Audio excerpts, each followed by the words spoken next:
back to one of the questions you said, why doesn't the average investor realize the potential of XRP? Because I think that it's so much being orchestrated in the background, right? And then the original all-time high was all speculation, and now they're just building and creating partnerships and things like that. Um, Frank, I don't want but to cut you off. Alan, were you able to connect your channel?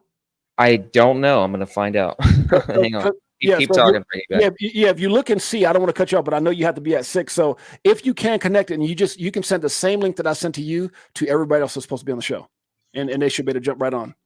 Yeah, that's what I'm thinking about doing here. Okay, all right. I have to quickly figure out how to do that. Go ahead, Frankie. Sorry about that. Go ahead, Frankie.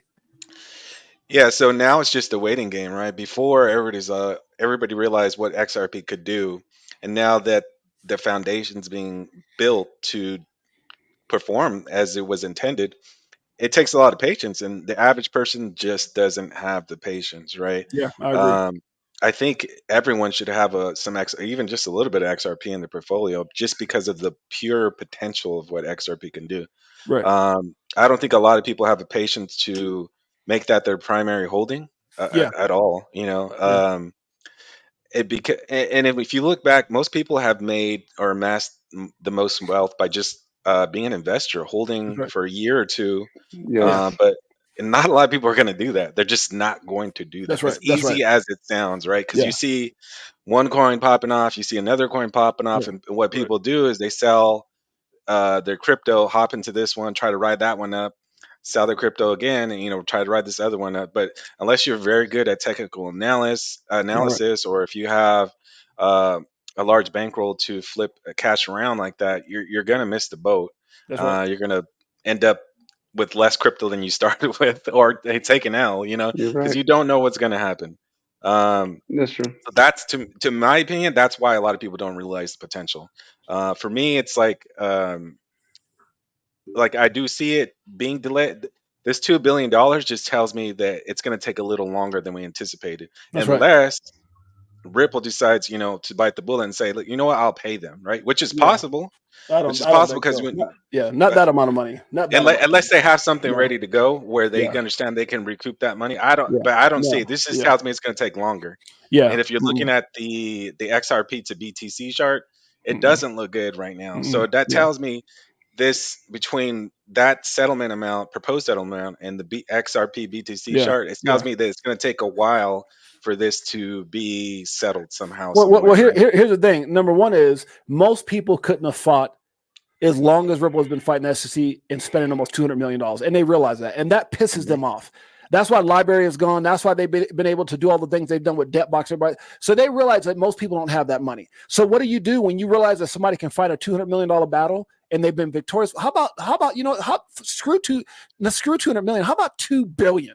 Let's get it out of range. Let's get it out of reach. Let's try to set it so high. Yeah, Dr. Evil, that no one could sit up there. And so while Alan, by the way, Alan, your show actually shouts out to Wayside Soldier, says that it's actually streaming at the same time. So it looks like it's actually is it going together. Yeah, it's simulcasting. Yeah. Wayside Soldier right here says it's streaming together, Alan. Yeah, he did that about 2 minutes ago. Fantastic. But I don't think my one that I set up is, so I'll have to let people know that one's no longer. So if you send I gotta get Cypher.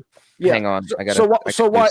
Guys, while Alan is doing that, I want to have a little fun, because I know right now my energy is just high up right now, and I know a lot of us are feeling. So I want to have a little fun if you guys don't mind. I worked really. You guys know how hard I've worked on this show. You guys know I pulled a lot of strings, and I want to share because normally on our YouTube channel, you guys know, as a Crypto for Life family, some things that we've done that no one else here on X Live knows. So I want to show an interview that I worked my butt off to get. I mean, I really worked my butt off to get this doggone interview with dumbass Gary. And most people don't know this unless you're part of our YouTube. So while Alan's trying to get everybody on, let me share the interview that I got. I really had to make some connections, guys.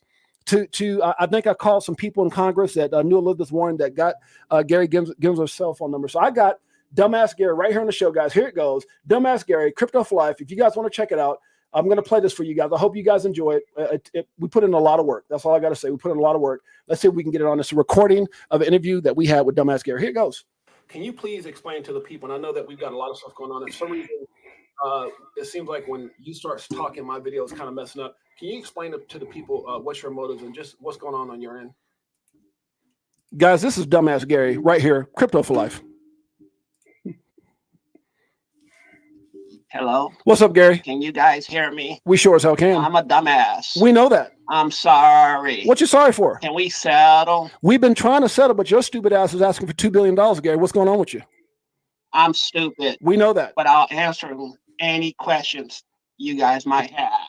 Good Lord, you guys got any questions for Gary? Huh? I got to ask you guys right now. Does anybody here have any questions for Gary at all? No? Well, I don't talk to idiots like that. Being that we don't have none while Crypto Navigator's getting everybody on, for the Crypto for Life family, for all those that are watching right now, the almost 500 people live, this is for you. Crypto Tales. Stack it up. Hey, look, 4 years and it's still no tears. If you're selling and I'm still all in. What do you do when your freedom is in illusion? How high will it go when the XRP get the movement? It's amusing when you know that you ain't losing. Going back to go back, got them choosing. Which one? Tag it up. This one? Tag it up. I'm sorry, guys. We got to have a little fun on this show. I had to break the ice because my doggone nerves are getting bad thinking about the SEC asking for $2 billion damn dollars. Ridiculous. All right, guys, take it away. Frankie, Legend, Mike, anything you guys want to add to the fact that I worked hard to get Dumbass Gary on the show? Anything you want to add to that? I think Gary needs to just retire and hang up his hat and do us all what he says he's out to do, and is protect the investor. That's right. I want my protection. That's right. I want my protection that the rest of the world is getting on board with innovation. Facts. And all you're doing, Gary, is stalling it up for me and the rest of my family and causing all kinds of potential issues for the rest of the United States. Right. You know, exactly. We were the ones that created this technology here, and it's time to rip the Band-Aid off. That's right. That's I mean, we want the right to be able to make money, but I mean, what goes along with that is, I mean, we may lose money, but I want the right to be able to lose money too. If I put myself in a situation where it was a bad investment, so be it. I'm a grown ass man, and I can handle myself. So, I mean, I know there's some bad actors out there, but you know, it's just really unfair what the SEC is doing, because they know that Ripple is a solid company, and they're trying to do right by people. It's ridiculous. It's absolutely ridiculous. And it's funny because me and Mike being best friends and hanging all the time. It's funny because we had these conversations. A lot of times he'd be like, James, we'll have these offline conversations. He'd be like, James, man, like, what do you think XRP is going to go? And I just tell myself, look, man, between me and you, it's really sad, because what the SEC is doing is really hurting the retail person. And when I look at Mike, someone who's probably made, I don't know, $800,000 to $1 million in the last 6 months in his portfolio, none of it is attributed to XRP, not one penny. And that's, I'm just saying that's the sad truth, because they're not allowing, you got Chicago coin can get you rich. You got this coin can do that. But one of the greatest opportunities and greatest assets out there is being stifled, being squeezed down and being manipulated by the SEC, keeping people, and what they're trying to do. We hear it all the time. They're trying to shake people out. And I don't know what's going to come after that, but they're trying to shake people out and in turn hurt, what's going on overall. Go ahead, Mike. Yeah, luckily I'm listening to some very smart people like Crypto Navigator, yourself, CypherX, and I'm just understanding that it's a good investment. Right now, XRP, I invested more money in XRP than any other crypto that I own, and I've made the least amount of money on that asset than any other crypto I own. But I'm keeping the faith that it's going to be what we think it's going to be in the future, because we've went through the .com bubble, cell phones. Hell, I remember going to Blockbuster and they're telling me, hey, we're going to close this store, and I'm not getting it in my skull. Netflix. I'm not understanding as I physically see them locking the doors after I leave out of the store. I'm not missing this one. So, whoever's coming along on the ride, I mean, let's go, because they're fighting tooth and nail like this because they know that this is going to make a major change in the country and in the world. And I'm going to be part of this revolution. I am not going to miss this one. So, James, you'd like to talk about some of the things that I've accomplished in my life, and I appreciate it, but I worked so hard to put myself in this position and work so hard and give so much of my time. The plan B is what's going to make that life-altering thing happen in my life where I'm okay. I'm counting on this one. It's going to be there for me, and I'm inviting everybody on the ride because we just have to hold strong, and we'll get there. Absolutely, guys. And by the way, Crypto Navigator, did you send a link out to everybody else, or do I need to do that? I did. We're good. I'm okay. I'm waiting for them to come on.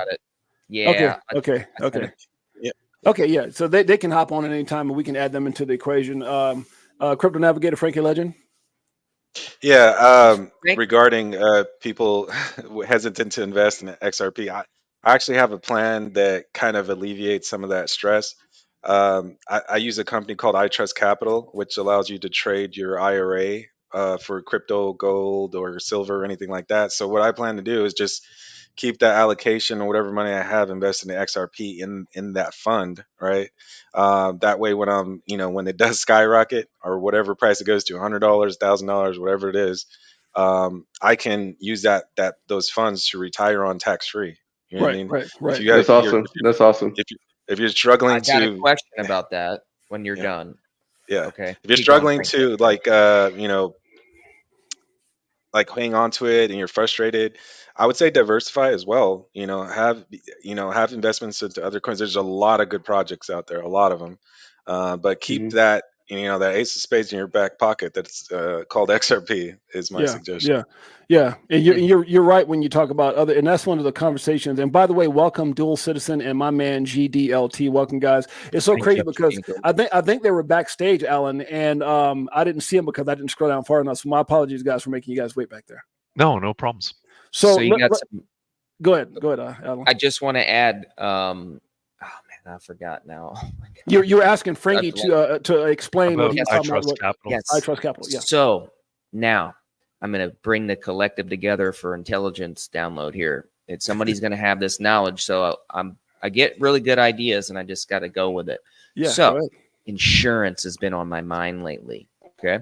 So if a whole system collapses as we know it, like the whole financial system, right?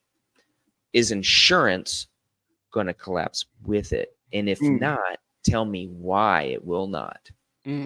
So for me, in my strategy and what I'm doing with my money, I'm not tying my money, my crypto, and pairing it with anything. Not the financial system as we know it. I'm not pairing it with any USD, USDC. USD nothing. I'm keeping it on a hardware wallet until I'm ready to sell it. When I sell it, I may swap and do a stable coin if we get stable coin regulations. But until we got stable coin regulations, I'm not putting my money anywhere. That's just my opinion. That's how I do things. Yeah. So, and the reason why is because of that question I'm asking the community. So if anybody can answer that, I want to hear that. That's a great question. Yeah, I got some thoughts on that. So my family's in the insurance industry. I've worked for insurance companies myself on the IT side of things. And I would venture to say that only a complete and utter collapse of society is going to make those industries go away. I mean, it would have to get so bad, Alan, that I think that the powers that are controlling all this would lose control, honestly. For people that have IRAs, Roth IRAs, and have rolled them over into like I Trust Capital or a traditional, for me, I rolled over my 401k when I just recently lost my job into I Trust Capital, Frankie. And like you, I dumped it all into XRP. Not all of it, but 85% of it. Okay. But unlike Frankie, because mine's a traditional IRA, I will be taxed when I take the money out, but I can trade on it tax-free. But my point is that if you have that money and you don't want to pay taxes on it right now, maybe rolling it over into an I Trust Capital IRA, rather either a Roth or a traditional IRA, might be your best bet. Because if you do cash it out and then you buy crypto with it, you will pay taxes for sure. And then you can store it in cold storage, and that's fine.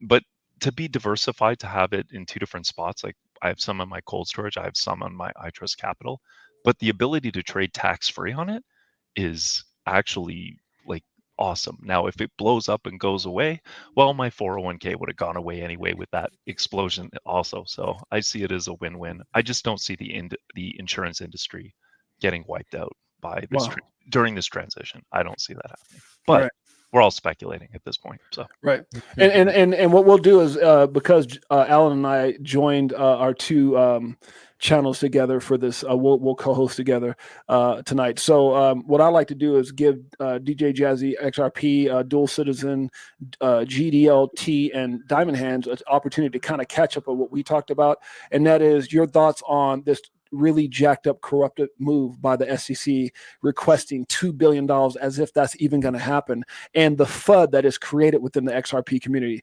So to kind of keep it in an organized manner, whoever wants to take it away, and then everybody can kind of follow from there. But I'm really interested in hearing you guys' perspective on that. I can go. I can take that if you can hear me. Okay, go ahead, buddy. Yeah. First of all, I want to say what's up. How you doing, my friend? What's up, Frankie? What's up, Crypto Navigator, Dual Citizen? What's going on, Michael? man? Good to see you in here, Diamond. Welcome, brother. Yeah. Okay, the SEC, to me, their ask is let's throw something at the wall and see if it sticks. We know we're probably not going to get that, but we might end up getting more than what we wanted. And I think it's the same thing that happened with a certain dude that's running for president when they wanted their ask was like, $500 million. So that's the way I looked at it. I think it was more strategic than stupid, but it still looks stupid. Great. Makes sense. Makes sense. I like it. Dual Citizen or whoever else wants to go from there. Or? Sure, I'll jump on that. Yeah, there's no way they're getting $2 billion, right? Like Ripple, first of all, they can't afford that, and it's ludicrous. But I know a lot of people that probably freaked out and decided, oh my God, this is going to bankrupt Ripple, and they sold their XRP. The more FUD that I hear about this asset, the more it just makes me bullish that we're really close. Right. But I just think that in the these SEC's case, like I don't know, like part of me feels like this is leading to like a distrust in these three-letter government agencies, like the SEC, the FBI, all the stuff, all the truth that's coming out. It's almost like it's preparing people for maybe abolishing these. Now this is super conspiratorial, but abolishing these three-letter agencies when we move into whatever new system we're going to. But yeah, it's absolutely asinine for them to ask for that, but the show goes on, I guess, right? Yeah. Let me ask GDLT the same question, but I want to add something to it, a little bit of jelly, if I could, to that peanut butter question. Is number two, the $2 billion is ridiculous. First of all, number one, the $2 billion is ridiculous. Number two is creating FUD and a lot of chaos within the community. And number three, is it really even about the doggone money? Because I gave an analogy before you guys came on about movies we watched in the past where someone was taken hostage and they said, we want $100 billion, knowing that the company can't pay it, just to continue to, exactly, the Dr. Evil deal. Just to really go after whatever the narrative is, which is, I think, is just stagnating the technology and the growth of what Ripple's trying to accomplish. GDLT, your take on that, brother, and then we'll go to Diamond Hands. Hey, appreciate you having me on, man. What's up, everybody? What's up, brother? The Phoenix has got to rise from something. Yeah, that's all I'm gonna say. Wow, Phoenix has got to rise from something, man. So the level of FUD, everything's gonna peak. It's gonna go to we just gotta have that level-headed mindset and just, keep our eyes on the road, and all this stuff is just passing by and temporary. So, but it's got to burn down and rise up. Hey, prepare for just negative FUD campaign on Ripple in general. And then all of a sudden, just one positive piece of news turns it all around, that's how crazy this space is. So. Yeah. It's funny because I agree with what G's saying, and it's nuts because we always, sometimes people make comments like, or for example, Brett Garlinghouse says flip of the switch, and then you try to figure out what does he mean by that, which I think I got that figured out. And then Rosie Real says the train has left the station, which I think I got that figured out. What GDLT just said is the Phoenix will rise, and what I'm thinking of the thought that was coming through my mind at that point is when we talk about people getting shaken out. And I made a comment when I said this is going to be the greatest story in people's life or the biggest regret. And what they're doing right now is they're adding fuel to that whole narrative. What is that, kerosene or whatever, when you put it on a grill, lighter fluid, whatever, they're adding lighter fluid to the narrative where I think, and I'm not saying this for sure, but I think they're looking to forcefully get people out of this. They're shaking people out. And unfortunately, the weak will run. And the weak will run to other coins, maybe even to other coins, maybe those other 90% that won't be here long term. And then all of a sudden, that switch flips, and I'm not saying it's going to happen overnight. Diamond Hands, as you maybe answer this question, anybody else wants to jump on, but I think it happens to the point where people jump out at 60, maybe 70, maybe 50 if we retrace, and all of a sudden it booms over $1 and everybody waits, but it never comes back again. And I think that's what you're going to have a lot of disgruntled investors run. Diamond Hands, you're, and anybody else that wants to take it after Diamond Hands, go ahead, buddy. All right. Good I want to go after Diamond Hands. Okay. Go ahead. For sure. Well, I'm a fighter and I like to stir up crap. So is there a possibility where we can, like, Ripple can counter for the 2 billion, or like we already won the case? Their response is on April 8th.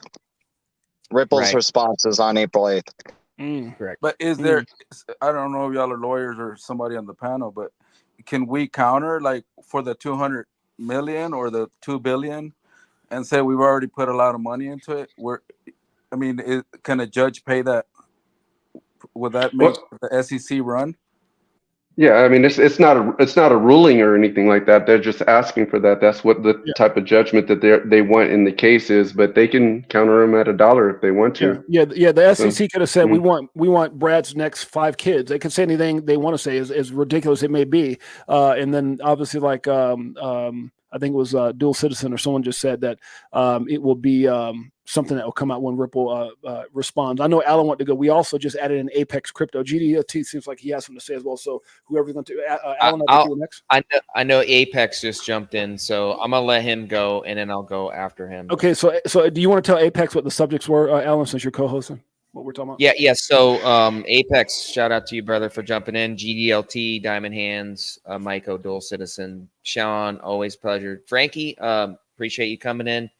Everybody in the chat, I want to shout out to the chat. Everybody's super patient, and I really appreciate everybody letting us merge the streams together and being understanding about it. I'm really excited about where this conversation's going tonight. I've been wanting to talk about some of these things for a while and kind of break out of the normal characteristics of what we know as, these digital assets and where they're going, and kind of get into some more fundamental stuff that we need to be paying attention to, kind of like, things that I mentioned, like, if we do have a situation, is there going to be a safe haven in some assets like insurance and things like that? These are conversations we should be having. Right. So I'm really excited about how it's going. So anyway, Apex, we've been talking about, the sentiment with the XRP case, what we think about the settlement price and where we think it's going to go. And we'd like your opinion on it. I mean, you've been in the space a long time. 2015, I think it is, Apex. So share your insights on where you think this is. $2 billion in FUD. Is that really going to happen? No, it won't. It's a wish list. It is, again, I'm not a lawyer. I don't know much about it, but it seems like, in what I've seen with cases like this, the SEC right now, we're in a bit of posturing where, if you talk to the SEC, they think they won because they got Ripple selling institutional sales of XRP. Ripple think they won because they said they won on the only thing that mattered, which that XRP in and of itself isn't a security. Right. And so they're going to continue to posture, both sides are, and the SEC is going to ask for a ridiculous amount. I think Mark Fagel, who's ex-SEC, I believe, said even what the SEC is asking for is ridiculous. Right. And so you've got posturing happen on the SEC side. They have to file their brief first, right? Now Ripple will file its reply. I think they have to do theirs by mid-end April somewhere. Then the SEC will file a reply to Ripple's, right? And then it's before the judge, right? So it's all about, the SEC is going to say, yep, we need to fine Ripple this amount of money to discourage, right? Crypto is the Wild West. It's full of unregistered securities. We have to discourage other companies from doing this too. And so $2 billion, right? And Ripple's going to come back and say, I wouldn't be surprised they came back and said, nothing, or, I would guess they're going to say nothing. I don't think they're going to have a dollar amount. Yeah. And then the judge is going to, split the baby. There's not going to be no fine. I don't think that's going to be the case because she's already ruled that some instances of when Ripple sold XRP, it was a security, right? But they're not going to get anywhere close to 2 billion. I tweeted, I thought the max. Now, again, I don't think they're going to get this, but I think the max maybe they'll get is 200 million. maybe. Yeah. And I wouldn't be surprised if it's even lower than that. Yeah, because I think they take in consideration, all the costs and stuff that Ripple put into this case. By the way, Apex Crypto, dope shirt, brother. I can read it from here. That's amazing. I know, it's awesome. Yeah, that shirt's dope. I noticed that too. Yeah. So let me ask you guys this. I mean, I remember, I don't know if you guys saw one of the responses Gary Gensler made to the courts, where he almost sounded like a high school kid going, after Judge Annalisa Torres's ruling, Brad was just going around just saying how amazing of a victory this was for Ripple. And I'm just like, what? Like, it sounds like like he's having a temper tantrum or something. Yeah, like, what is it, junior high? Like, it's ridiculous. Well, the SEC lost the plot years ago, right? And now they're committed to this narrative of what crypto is and isn't. And I mean, the only way this is going to change, right? Gary Gensler's been at the SEC now, I think, for 4 years. And he's just someone is telling him this is the playbook. That's the only thing I can figure. He's going to go down with this ship. It's not going to change until there's a new chairman. I think he's committed until his handlers tell him differently. I don't think this is going to change. You're going to hear the same temper tantrums, rant, absurdities that he's been spouting on CNBC. His office hours. I don't know if you guys have caught any of his office hour videos around crypto. They're absolutely ridiculous. It's just this narrative is going to continue. Does it feel like to you and Dual Citizen, and Mike, I know you might want to comment on this as well. Does it feel like this price is just another attempt to prolong the inevitable? Like, okay, look, this is coming to an end. I know the next phase is a negotiation as far as the price. Let's just say $2 billion, so just keeps this crap going on for a while. Do you feel like this is kind of like that type of thing? It's just pushing everything back, right? Like, if they just came out and said, let's fine them $30 to $50 million, then Ripple would say sold. I'll buy that for $1, and then it would be over. But they need to extend this out. I wonder if anybody on the call tonight remembers when we were excited that Gary Gensler was getting in his chair, because we all watched his videos back when he was teaching, and he was pro crypto. And I remember when, like, we were all just like, oh, this is going to be awesome. And then he's going to drop the case, and he gets in there, and it was like a 180. And I was like, what's going on? I will say I wasn't super optimistic, just because Gensler was chair of the CFTC in the Obama administration. And now, granted, that was what you're talking. I think he was in that post 2012 to 2016 ish. So crypto was still very, very early. And then he leaves that post and gets this honorary. I don't know if it was a chair position, but starts teaching. Now he's the expert on blockchain, right? He's teaching a blockchain course at MIT. And so, like, part of me is like, man, if he's really all this pro blockchain, where was all that talk when he was the chair of the CFTC during the Obama administration? So when he came in, kind of like Janet Yellen too, she was in the Obama administration, and then Biden brought her in as Secretary of the Treasury. And I'm kind of like, these people were in other posts. Now, granted, not in the positions they were in. But if they weren't talking about crypto then, I have no reason to believe that they're going to be talking about crypto now. But can I read this question that Messi said here, guys? Messi Leo says, Gary is not the problem. Warren and JP Morgan is. Is he just a puppet to a bigger? Is that what's going on, guys? You guys no doubt. What crosses my mind right now is whatever his personal beliefs are, it may be irrelevant, because once he leaves, he might have a fat check waiting for him from somebody also. So this might be important. Say again? Imagine a bunch of XRP. Could you imagine? That's what he's going to get paid. Run that deep. You never know. There, no telling how deep the rabbit hole goes. I mean, there might be a bunch of XRP waiting for him, a big $15 million check for whatever the reason. Who knows? GDOT, I know you're about to say something, and my question is, how does, to all you guys, and this is Alan, you can take it from here too. How does this all play in the whole? So is this connected to him now saying ETH is a security? How does that all play together? Is this just like how does this all happen? To say 2 billion ETH is a security? I mean, is there like some plot here, or am I just making this? Stall innovation as long as you can. And, they got to have Bitcoin and Ethereum get a front run. That's what this has always been about. Get some type of innovation out there. Get people really distracted. Get retail in, focusing on something that really cannot really bring the real value. Because if it bring really valuable, like it's going to change something and actually, change the whole financial system, why would they give it to a retail investor? Why would they let all those people that are buying these ETF get rich? The That problem doesn't make any sense. The problem with them going after Ethereum, they can't, like, the statute of limitations has passed for the ICO on Ethereum already. Now, the thing I've never really understood in the Ripple case or with XRP is, I think very early on, and you can go back and I looked at the documents right when Clayton and the SEC filed suit against Ripple end of 2020. Somewhere in that first year, I think Ripple waived their right or waived basically the statute of limitations. Because some people were saying, like, I think the SEC statute of limitations, they can't go back further than 7 years or something like that. It's like 5, 6, 7 years somewhere in there. So with Ethereum, like, again, I don't understand why Ripple decided to do that. Maybe they just felt strongly in their case. But if the Ethereum Foundation, if they decide to go after the Ethereum Foundation, the statute of limitations is gone, and any judge worth their weight is just going to throw out that case if a suit does come against, Joe Lubin and the Ethereum Foundation. Another thing I just want to add real quick, and I'm going to just let you guys soak on this. If you really look at the amount of retail holders that are in XRP right now, it's not a lot.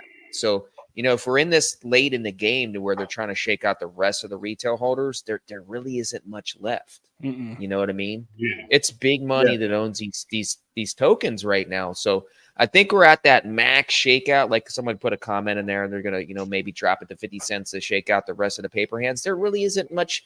There really isn't any retail left.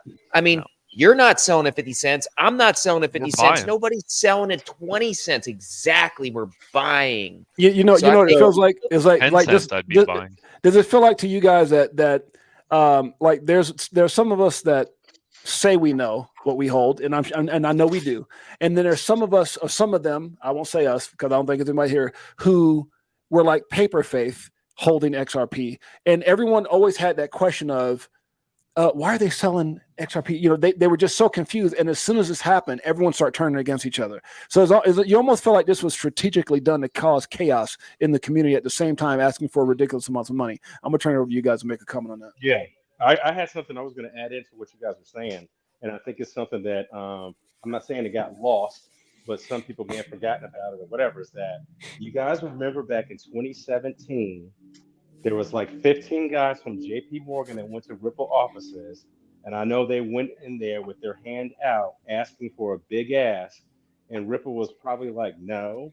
And then, you know what, let's take half of the supply and put it in escrow as a big middle finger to the legacy banking system. And because of that, that's when the fight really started. Because you guys mentioned back when Gensler was teaching at MIT, after his reign at the CFTC, he was saying that, with these new technologists, if you're trying to enter into an industry and the monopolist, you might have to give half of what you own to the monopolist for them to let you in the game. And Ripple was like, we ain't doing that. Yeah, I think GDLT said it best earlier when he kept it so simple. He said the phoenix has to rise. And when you think about this, man, it's like, I swear, it just feels like this is almost so chaotic that is evident of what's going on. Like we're coming to the end. I mean, it's like, I think that's what GDLT was going with this. And I almost, when he said that, I got kind of like goosebumps thinking, damn, that's really what it's all about. This is really coming to the end. And I think because they're coming to the end, you had Binance, you had FTX, you had Binance, you have Ripple winning. So you throw the SEC against Ethereum, which Brad Garlinghouse himself said, I don't think they're going to win that fight. Right. And then I thought to myself, what's the last thing they could do? Maybe Tether. I don't know. Like what's the last thing they can do to just disrupt this? Yeah. If they go after Tether, then that's you're at the end when they go after the people that they've been protecting for this whole time. So that's Tether, Ethereum. Well, and you have to remember, Ripple set out to disrupt the corresponding banking system, which is basically cartels, right? So their target customer was never really JP Morgan, was never really Bank of America. It's not like they won't do business, but those banks already control like 90% of the corresponding banking. Like they were there to disrupt them, right? They were there to disrupt SWIFT. And so it makes sense that the legacy players one, aren't adopting yet because number one, they don't know how to monetize it. And number two, why they're protecting their turf, because that's really the only way they're making money is by charging people $20, on a one-way transfer from, US dollars to Brazilian real, right? And so you can see why, and a lot of Ripple's partners aren't these giant banks. I mean, they've got some that they've done pilots with. I'm sure a ton are under NDAs, but really, their model was not made for JP Morgan, right? Their market was to disrupt JP Morgan. Yeah. Can I ask you guys a question, if you don't mind? And this is to everybody, and you guys take your time in answering. Whoever wants to come first. But you guys remember when Shannon Thorpe made a comment from Wells Fargo? I believe at the time she was with Wells Fargo. She made that evaluation, and I think it was credible of what she said. But I think the problem is whenever you have an evaluation, whether it's one by Shannon Thorpe, which is, she's actually going to be on the show this next Wednesday, a week from today. I got her on the show, on the Crypto for Life show. She's going to be. We just had Jimmy Valley on. We got Molly Elmore on tomorrow. We've got Dave Crypto Lines coming on, who won the Nobel Peace Prize for his take on various things. But I think it's credible in what she said. And the reason I'm bringing this up is, do you guys feel like a lot of the stuff that's going on right now is manipulation and making sure those things don't come to fruition? Because like when she made the comment, I don't have to quote her, it's obviously out there, when she made the comment of where some things that she had heard, this wasn't her opinion, it's some things that she had heard. I remember the Twitter space because I was actually on the space. Some of you guys might have been on that space or heard the recording when she says, there were some things I heard, but before I can say anything, I really need to check with the legal team over at Wells Fargo what I can and can't say. And then all of a sudden, she couldn't say more because even coming on my show, she had to ask her legal team, and I had to submit questions for a Wednesday a week from today. But the reason I say that is not to go on that at all. I just think that a lot of these evaluations, or let me say this better, I think where XRP should be right now has been purposely manipulated not to be where it's at, because many of us feel like XRP could be $3 to $5 maybe right now or more if none of this had happened. And so that's my question. Do you guys feel that every time we have these scenarios of where the price action should be for XRP, and we're specifically, look, we're not Max, we're specifically talking about the one coin that's been picked on more than anything else, but bullied in the space. Do you guys feel like all these things have purposely been done to keep the price from being where it should be? And anyway, I actually do. And the main thing that comes up in my mind is all the infrastructure set up for this to Guarding how she talks about flipping the switch. Are we ready for this? If this lawsuit went away and we're good to go and Ripple is able to do what they want to do with XRP, are all the rails and the infrastructure set up to just 100% go? I'm not sure about that. So as far as there being manipulation, I do believe that there is some type of manipulation, but I'm not sure where the manipulation is coming from, because I'm not sure if the manipulation can be from Ripple because they're not quite ready. I don't know if the government is giving in to the fact that this is going to happen and they needed more time to get themselves situated where they're still part of everything that's going on. That's the confusing part. But that's interesting. No, go ahead. I'd like to answer that. If I'm going to say it, just you hit the nail right on the head, Maiko. I mean, it is the rest of the world has gotten on board with crypto regulations, innovation. You got Europe already on lock with all their regulations, their implementation of a timeline, a system. You got Dubai, you got most of the Middle East. I mean, most of the world has already gotten on board. United States is dragging their feet because most of the money's here, guys. I mean, realistically, most of the richest people in the world majority of them live in the United States. Yeah. And we can drag our feet. And that's what this is really about. It's paid to play. Yeah, that makes sense. And guys, that's what, and I want to hear from some of the other guys, because Mike, that was brilliant what you said. But here's my thing, guys. Like, that's why I said why. Why when BTC ETFs come out, right? Apex and Dual and Diamond and Jazzy and Frankie and Crypto Navigator and GDLT and Mike. So we have BTC ETFs. It sends an explosion. Most of us was hoping or wondering if Bitcoin could get over 50,000. It goes to 73, right? The halving is coming. How did you time the Ethereum as a security right at this time? Like, is that like am I missing something here, or is that just not was that not set up, guys? I mean, somebody answer that, because that's just weird timing for me. You could have done this anytime. You sat in front of congressional hearings not saying anything, like you didn't know nothing, and all of a sudden you do it right now at this moment when we're expecting the explosion. I mean, maybe it's a manpower issue, right? Like they know that the Ripple case is going to wrap up soon, and now they're going to target Ethereum. And maybe it's just a money grab. But like I think like Brad's right that they're not going to be able to go after Ethereum like they did with XRP. So, but yeah, it's just like what happened. You know, we had the Binance FUD, and then next thing you know, it runs up. So we're getting this FUD. Let's see what happens next month, man. I'm excited for April pre-halving. Let's see. The 8th is scaring me. And you know what, G and Duel, just commenting off what you guys just said right now.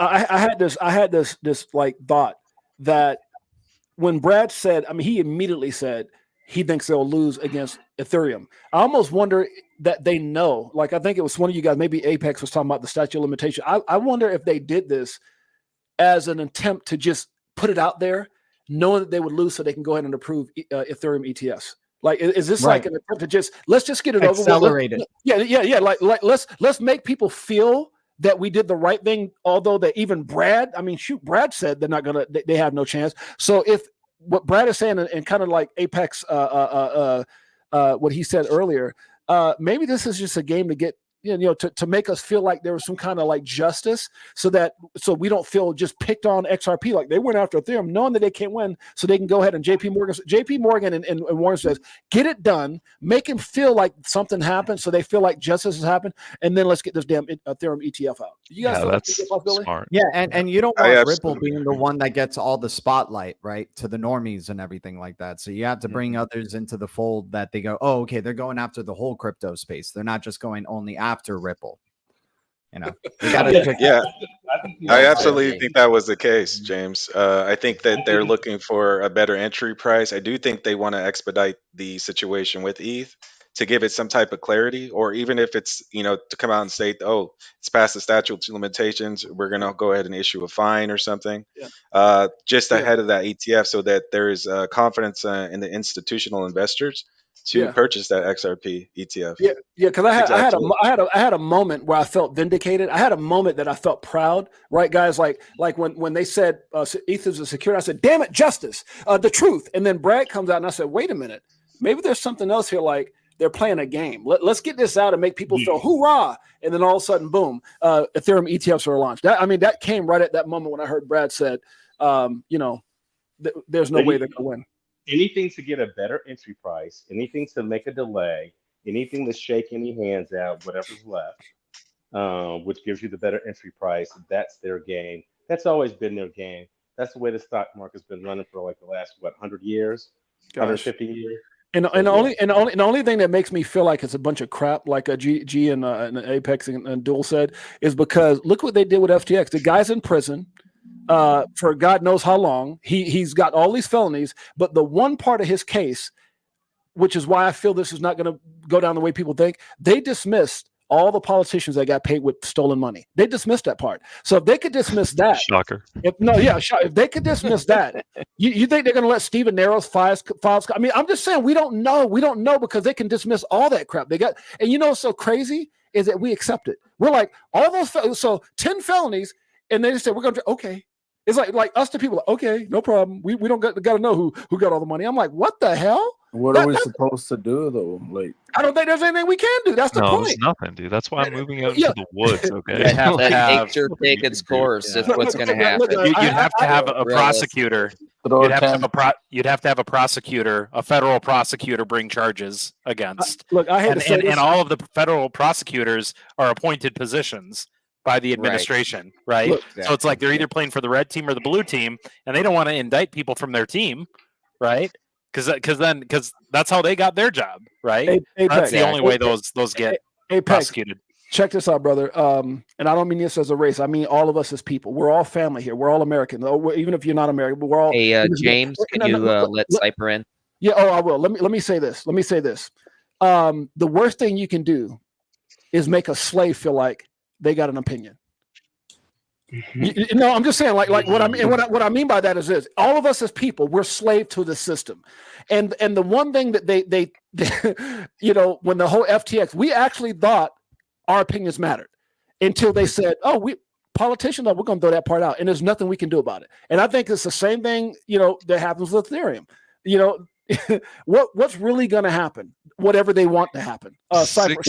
Jay, I'm glad that you mentioned that. Honestly, I was having a conversation with somebody at a bar once that was a friend of mine that was African American, and I was basically saying that we're all slaves, and he didn't like that very much. Well, it's bullshit. It didn't go over very well, but I like how you prefaced all that with, "Hey, we're all family." Because brother, look, when you didn't go over very well, dude. It's a financial slavery. That's what it is. Let me say this, because I'm African American, Puerto Rican. Let me say this. When you have a narrative like a certain thing that might happen to a certain people, like it could be something against Jules or something against Black Lives Matter or something against Asia, whatever. This is all people. This is all people. This is every person that's paying a tax. This is financial slavery. Financial slavery. This is all of us living in a matrix where they allow us to do just enough to, not to get fired. They pay us just enough not to quit, and they make us work our ass off not to get ahead, so we can get a percentage of what barely got us by when we're old and too old to do anything. So this is all of us as people stuck in this jacked up game, this matrix, and so it's financial slavery to all people, not any particular. So I agree. I definitely think it would have come better from you to this gentleman than it did from my white privilege mouth. So no, because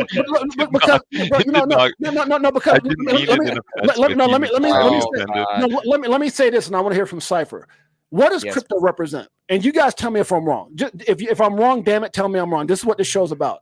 Is crypto not the very definition of the thing that allows people to dream again? That's why they're mad. They don't want us. They don't want us to think freedom. They didn't want, if we're all slaves, they don't want us to think that, damn it, you can be free. Damn it, you can have this is your opportunity to dream again.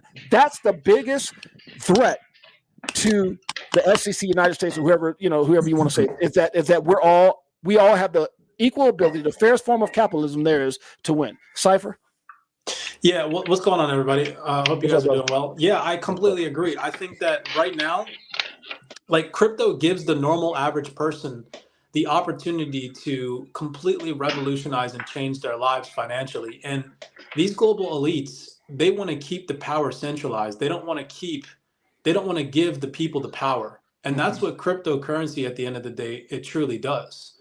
And not only that, but when you take it upon yourself to really learn about crypto, you actually kind of have to learn about the corrupt ass financial fiat system that's completely garbage in order to even get evolved on a highly intellectual level. When you actually understand why Bitcoin was invented during the 2008 financial crisis, well, I mean, obviously, of course, it was probably invented way before then, but it didn't get released until then. You get what I'm saying? But you have to learn about that. And so it's like an awakening that not only within inside yourself, but towards the system, like James was talking about. We're all stuck in the matrix. And cryptocurrency does really give you this enlightened mindset. And I think that the reason why they're putting so much pressure on it publicly, where you have Elizabeth Warren saying that cryptocurrency is used for illicit market purposes. I came on James's show and I showed physically that is not the case whatsoever at all. 0.1% of crypto transactions are actually used for illicit purposes. And systemically important people have shown that to be a fact. Yet you have mainstream media projecting it like it's not. That clearly says some type of agenda is being brought to the masses. And so it's really crazy. It's a very interesting time to be alive right now, where I have a firm belief that this next bull market cycle, if we really truly do see institutional adoption, which I have a firm belief is coming, so many people are going to get priced out. It's going to be very sad. Yeah. Well, you said that. Well, so and this is Cypher wasn't here, but I said, and I want you to comment on this too, Cypher.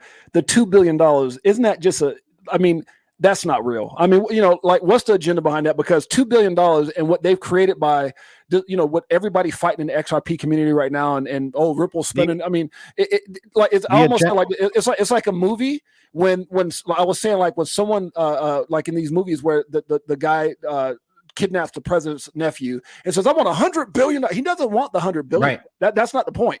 So your take on that, Cypher? I mean, the $2 billion is ridiculous. But it's absolutely ridiculous. Bottom line is the private sector caught the public sector off guard. They didn't like that. So they're doing everything in their power to try and bring Ripple down because they know the potential that Ripple has to replace and restructure and reorganize some of the financial infrastructure that these public sector participants completely effed up on, right? Not only that, but like if you really look into it, it's actually really it's outrageous that they even did that. If you go look, for example, these large financial institutions and these hedge funds, they commit fraud and they commit money laundering and they commit scandals all the time. And if you go back in 2022 and 2023 and you conjure all the cases that the SEC issued from large financial institutions, it only equates to like $1.6 billion over the course of like 16 different financial institutions and hedge funds together combined.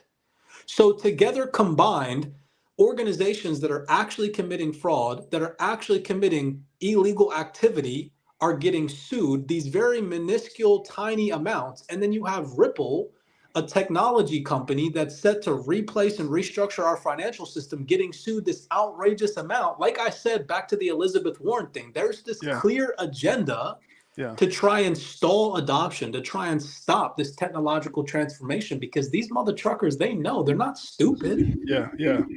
And the reason it's such a high number too, it's like you see that high number, and if you don't really know the details of it, we just had some viewer in here asking about it, right? They thought, oh, they're being penalized. Ripple lost, right? So they see a high number. They see, SEC coming out about it. Not many people know that Ripple is due for a response in April 8th, and then the judge has to make the decision. But it's like, throwing out that idea like, oh, Ripple might lose. Like, oh, that's a ridiculously high number from the SEC. Yeah, so crazy about what you're so crazy about what you're saying, G, is that I don't know about you guys, but we were all sitting here going perception. Yeah. That's what I'm saying. Yeah, but watch this. Like we were all sitting around thinking this was the final moments that we're getting ready to go into negotiations for the price. We thought 750 was like whatever it was at in Promatic Cell. So we're thinking, like somebody said here earlier, maybe 200 million or something.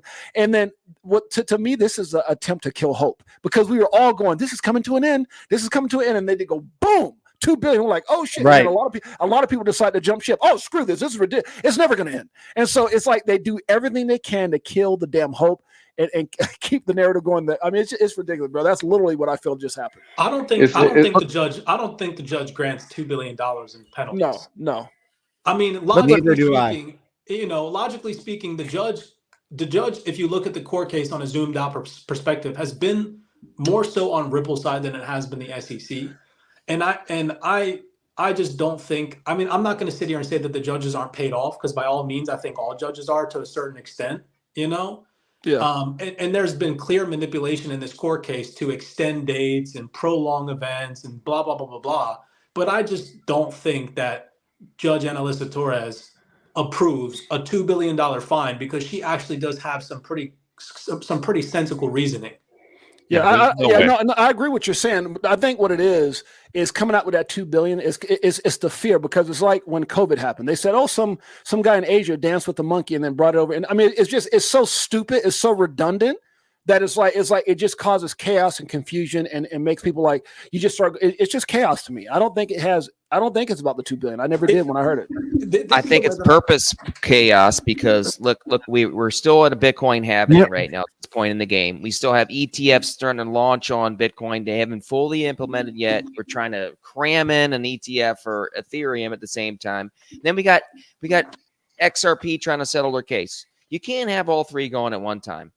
You're going to slow roll everything out. You're going to have BT finally get its, obviously it hit its all-time high, twice, almost 3 times now. Still got some more leg, probably still to go with that. They're going to kick this can down the road a little bit further with this SEC case and let Ethereum launch, more than likely. and let that run for a little while and then crash the whole system down. But isn't that the point, Alan? Isn't that the point? Like they didn't want to approve Bitcoin ETFs. They kept prolonging it. We all remember that. And all of a sudden there was some legal pressure they felt. And then all of a sudden they launched Bitcoin ETFs. You guys don't think that somebody got to Elizabeth Warren and said, look, you need to tell your little dog there to go ahead and say Ethereum's a security so we can get to this damn Ethereum ETF. You don't think that's the overall narrative? I mean, doesn't that kind of sound the way it's like, I don't know. It just sounds like that's what they're. If you let XRP case win right now and they settle, let's say this happens. Let's say they settle for $5 million, right? How could the ETF happen on Ethereum? How could Bitcoin, the rest of the ETFs that have been, trying to roll out here for a while, the rest of the liquidity from all this boomer money, how is that going to come in the Ethereum or Bitcoin if XRP gets a win or a settlement in this case? Well, if you think about it, they said ETH is a security. Then they came back and said $2 billion. So what happens is the ETH is a security, and Brad said it's not going to happen. So if that gets resolved quickly, and they launched the Ethereum ETF, they leave us right back to where we're at, fighting now some ridiculous $2 billion settlement. I mean, it just seems like it's all planned out all too well to me. It's 110% planned out. It's 110% stalled, because if you look at other major organizations, they're saying the complete opposite. Like literally, like I think 3 or 4 days ago, the CFTC came out and said that Ethereum, they look at it still as a security. So like there's this big vast amount of indecisiveness that you can almost kind of tell that someone from the higher level that's above the SEC, that's controlling and manipulating the brains of Gary Gensler and the politicians like Elizabeth Warren, there's definitely some type of hidden agenda that's not making it to the masses. Intellectual people like ourselves, we're tapped in because we're not just going to sit here and be fed the juice and just accept that. But the normal person, they turn on their CNBC and they see they love the juice. They love the juice. They see dopamine juice. They see Gary Gensler and they look at him as a god, whatever the case may be. Oh, thank you so much for saving. Oh man, they're seeing what he's doing and being like, man, crypto is so corrupt. Wow, I can't believe my friend is trying to tell me about this XRP thing. Wow. Exactly right. How many people have we all talked to that they're like, we try to get them into digital assets and they're like, no, crypto's for criminals. Look, I got a lot of absolutely. I got a lot of love and respect for everybody that's on this panel. I'm a fan of each and every one of you guys. Let me ask you a question. You don't have to answer this because we're not here to give financial advice. But if the people that are sitting here in this chat right now were a family member, freaking the hell out about all the stuff that's going on, wanting to offload the XRP, ready to go over and start fighting. I mean, and again, what would you, and again, no one has to answer this and say, screw it, let's go on to the next topic. What would you say to that person who's freaking out right now? I'll answer it right fucking now. First of all, I'm going to go second. Everybody's jumping the gun. Look, fuck.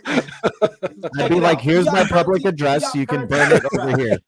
Fiat currency is absolute trash. If you look at it historically speaking, and even over the past consecutive couple of years, it's been depreciating on a global scale at a rapid pace. And that's not just the United States dollar. That's all domestic fiat currencies all over the world. Not only that, the financial system is completely changing hands. In 2019, they ushered in a digital transformation. If you go look at documents that I've shared on my X profile from large systemically important organizations like the Bank of International Settlements, the International Monetary Fund, the list goes on. They have all confirmed that in 2019, the COVID-19 pandemic accelerated the digital transformation and the push for contactless, efficient, and effective cross-border payments, period. Now, the only way in order for us to transition into a coexistent Web3 economy, which is for a fact happening, is for us to have an interoperable system where digital assets, i.e. digital monies, go read this from the IMF, all coexist in the future moving forward. That means stablecoins, CBDCs, cryptocurrencies, all able to interconnect and intertwine with each other in the future moving forward. Now, what system are major jurisdictions that have CBDC A and CBDC B going to be able to use to transact with each other? It's going to need to be some type of cross-border mechanism. And it's not just going to be one. There's going to be multiple different options. There might be options on the SWIFT network. There might be options on the Ripple network. There might be options on the Stellar blockchain. Whatever the case may be, there will be multiple. And Ripple and XRP and the XRPL will, in fact, play a major role in this. You can tell. They haven't been building partnerships and networking for the past 12 fucking years for no reason. People, wake up. That's right. Like, That's right. it's not hard to see. Just because XRP's price action isn't reflecting all the partnerships right now, it means nothing contingent on the fact that we have no regulations. We're still operating in an uncertain environment, meaning that speculative coins like Pepe are still pumping thousands of percentages that have no intrinsic value or utility. Like, I could go on and on and on. Yeah, with a smaller market cap, it's easy for them to pump, right? He said that with some energy. It's like, Sure enough. if you It have reminds me of James of 20 minutes ago. What makes me laugh, though, is like trying to have that conversation with, say, like my aunt and uncle who got into XRP like maybe 4 months ago. And over the last time I was up in Canada, they were like, you know, Gary, or sorry, you know, dual citizen, don't laugh. I just said my name. It's so bad. Dude, so my name, everybody knows now, my name's Gary, okay? But I spell it with 2 fucking R's, not with 1, okay? Anyway. So let me go next after you. Yeah, so I'm having this conversation with my aunt and uncle, and they're like, Gary, we've been noticing that no doubt. Gary, we've been noticing that the price of these other coins on BitBuy have been going up, but XRP hasn't. Like, what CyberX just explained, like all that information, you can't just verbally vomit onto your family members. They don't get it. They haven't done the due diligence. They don't imagine. Yeah, they don't have the belief that we have. They don't have the hat. They don't have the wallet that says ZERPs. Okay, they don't have the license plate. They don't have the jacket that says Ripple on the back. Like, they don't understand. Right. So I just smile at them and I say, yeah, those coins are pumping first. Right. But, you know, good things come to those who wait. Like, what do you say, dude? You can't say anything, dude. You just have to smile. And Alan, before you take this, if you don't mind, shouts out to the 700 people that are watching this live right now. Shouts out to everybody that's in this chat. And if you don't mind, Alan, before you answer your question, while we got this big of an audience that's continuously growing live, can each of one of you guys, starting with Alan, we'll come back to your question, Alan. Could each one of you guys give where people can actually find you guys? These are some incredible guys, by the way, for everybody that's watching this, almost 700 people. Can you guys starting with Alan, we'll go all the way around. Can you let people know where they can find you on all your platforms, social platforms? Please start with Alan. Go ahead. Yeah, let me just shout out those that are constantly showing up every week and supporting my channel and channels like James and CyberX. First, straight off the bat, he is very consistent in what he does, and I love his trading skills and the knowledge that he brings to this community and the humbleness, because he's very big in the community and a lot of people use his information, and it's very valuable and brings a lot of deep insight that a lot of people aren't really getting from other aspects of YouTube right now. And I really appreciate him as a YouTuber and as a solid man. GDLT, brother, really appreciate what you do. You've been around the space for a long time. You bring so much value. You have no idea how much value you actually bring. Dual Citizen, thank you for showing up, bro. You've been in the space for a long time. You got great insight. You bring so much to the community. Sean, love you, man. Dude, you always got something. You always got a little nugget you could share there. Diamond Hands, you're just new to this community, but you're just adapting. I love seeing somebody new like you come into the community and learn so much and adapt to this technology and grow in the space and community. And Apex, bro, you've been here probably the longest that I know of anybody in here. And man, you're always pushing yourself and pushing the community. You're always looking for that next little comment you can put out there. I see you even on the live stream putting comments in the chat for people to give them knowledge and stuff like that. It's the collective that we have here that I'm so excited about, and that's why I keep doing this every week and keep putting time and effort into what I'm doing, because I know it brings value not only to the community but myself. It lifts me up. It gets me more advanced in my quest for knowledge, and that's really what I'm here for as well, just to bring better value to my skill set. And Frankie, I don't know you yet, but I appreciate you just being a part of this team and knowing 68J, and I love you, 68J, as a person and a very humble individual, because humbleness gets you very extremely far, because you're able to be used by I would say higher powers, in my opinion, and be able to use your skill set in an amazing way and be able to attach with the collective of people and just doing it organically and allowing it to grow and not pushing it, not forcing it, just allowing to be a part of whatever is to be, man. And I love that about you, man. So thank you for being that solid person. Yes, sir. And I'm telling you right now, that means a lot to me. I love all you guys as my brothers, as my family. And I almost got emotional, but what I want to do right now is I want to, and you know, I know you guys are probably laughing. You'd like to see me at 6'8" Cry, but the point I was making is if everybody can go out and give your handle, your your social media, because all you guys are so phenomenal in what you do. So again, Crypto Navigator, can you give us your X, your YouTube channel, and then we'll just keep moving it so everybody gets notarized for all the work that they're doing in this space. I appreciate it. I'm going to put it in the chat because I can't look at it at the same time as go ahead, but I'll drop it in the chat for you guys. Okay. We'll go next to Apex. Go ahead, Apex. If you can say it and put it in the chat, whatever you want to do, brother. I just want people to recognize each one of you guys and your skill sets. Yeah, appreciate it. So I'm Apex Crypto, not my real name, by the way, if you're wondering.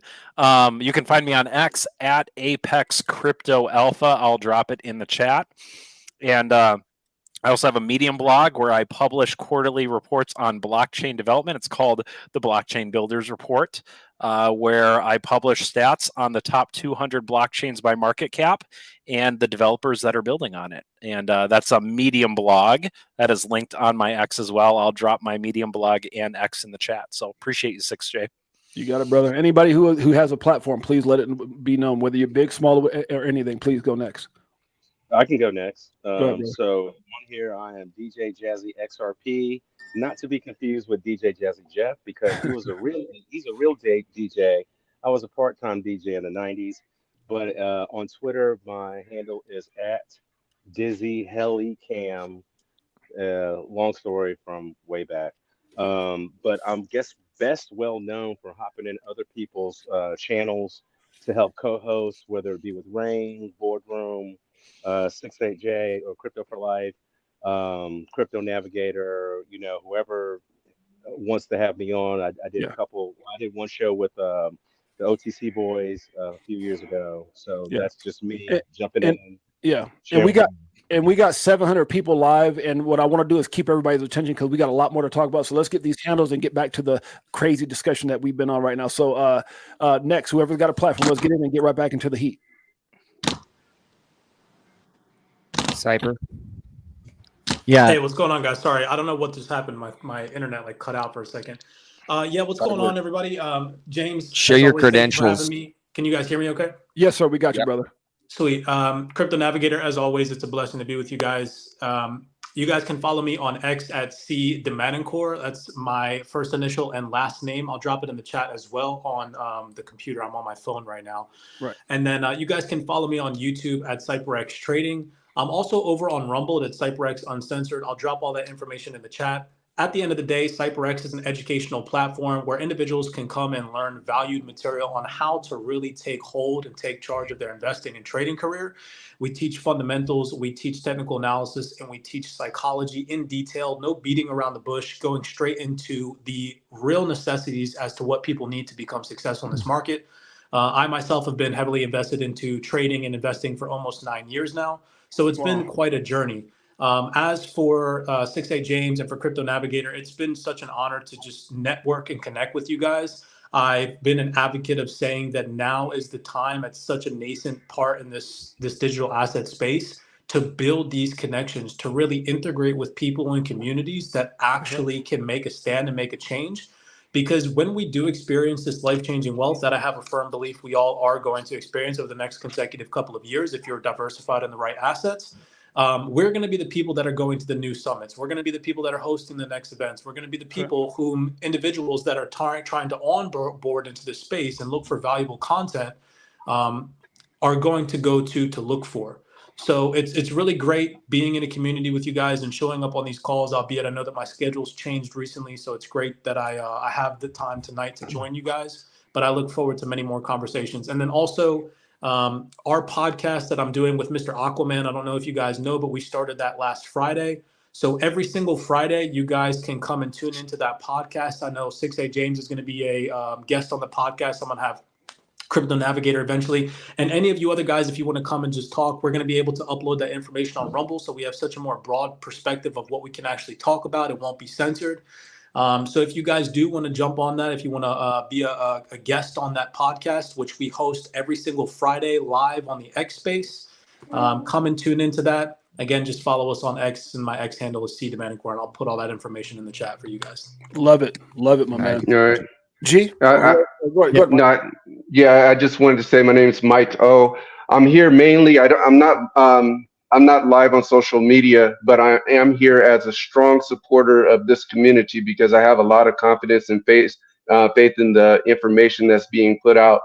Just to let you guys know, I am a seven-figure investor in this space, and I greatly appreciate the information that's been given out by several of the people on this panel, and look forward to learning from the ones that I don't know quite as good yet, but I am a witness to what this crypto market can do for us, and I'm looking forward to much more success through the information that I'm receiving from people like 68J, CypherX, Crypto Navigator, and the other people on the panel that I'm just getting to know. I appreciate you guys.